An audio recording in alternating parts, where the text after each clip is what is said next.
All right, here's our final part of this class on discipleship. This is part 7, and I've entitled this Attendance or Connection is a good way to think of this.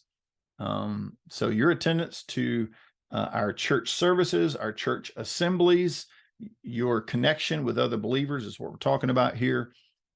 Gathering for worship, gathering for fellowship, gathering for service opportunities, just being connected with the fellowship of the saints. It's so very vital and important, and you are not likely to grow. In fact, I believe it's impossible for you to grow with any speed or significance if you're not connected with other saints. So it is through the saints, iron sharpening iron, that God brings progress into our lives as individuals and into our families' lives. It's not enough for you to be in church.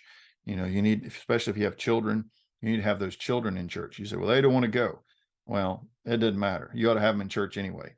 If they're not exposed to the gospel and to Christianity and to godly Christians, you can't expect them to grow up and then love Jesus later. So be faithful in attendance so that God can use other Christians in your life. So we have 3 assemblies every Sunday, 7:30, 10, and 5:30. Well, not every Sunday. Some Sundays we take some of those off. We almost always have a 10 o'clock assembly, though. We also have grace groups or fellowship groups or Bible study groups or prayer groups, lots of small group opportunities. And if you can't find one to get connected with us, we have some that are online, and we have some that meet at church, some that meet in homes. We've even had one that used to meet in restaurants. So we've had several actually that met in restaurants. So if you can't find one, then please come to me or go to Russ Nash. He's our host shepherd for our small group leaders. And let's see if we can get a new fellowship started. There might be a need there that you can fill. And so we're always looking for hosts to start new fellowships. And you don't have to be, some great Bible teacher or, some ancient, experienced Christian or some, marvelous woman with a gift of hospitality in order to host a fellowship. But you need to make connections with other believers. So you need to be attending assemblies. You need to be connected in some area of fellowship, and you need to find a service opportunity.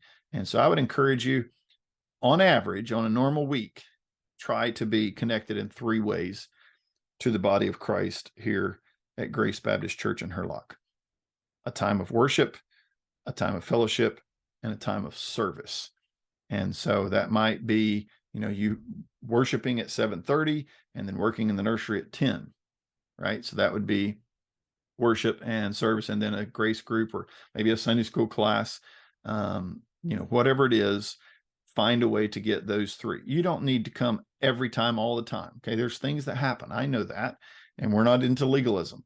So I don't want you just thinking, if I don't miss anything, then I'm a great Christian, because that's not the case. There's some bitter, hard, harsh, selfish, gossiping, evil people who don't miss any opportunity to walk through those doors when the doors are open. So, don't turn this into just a checklist. I've already said that several times in this class. But you're going to end up lacking in areas of growth if you don't have these aspects, these ingredients in your religious discipline as you try to grow in grace. So as I said, we got Sunday school, we got grace groups, we got Bible studies, we got prayer groups. There's lots of options there, but you need to make friendships. You need to make connections. You need to get close to some of the believers in the church. You need a hole and you need a role, right? The hole is that place where you fit, okay?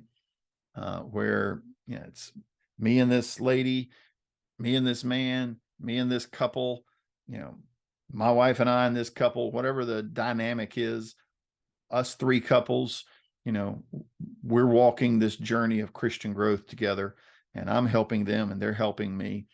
And if I'm not around, they're going to notice and they're going to miss me and they're going to care, right? So you need a hole and you need a role. You need something to do. Okay. What is your position? What is your office? What is your responsibility. How are you serving? It doesn't have to be something massive that everybody knows about. It can be, but it can be something small. But make sure that you're contributing to the progress of what God's doing at Grace Baptist Church. And so I'm convinced that if you want to grow as a Christian, there are other things we could talk about, but here are 5 disciplines that you can bring into your life that if you will humbly allow the Spirit to use them, God can use these things to help you grow spiritually. Bible reading, prayer, being generous, sharing your faith, and being connected with other saints.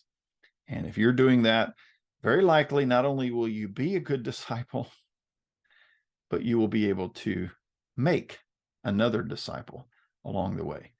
The Apostle Paul said, the things that you have heard from us, you commit those things to other faithful people who will be able to teach others also.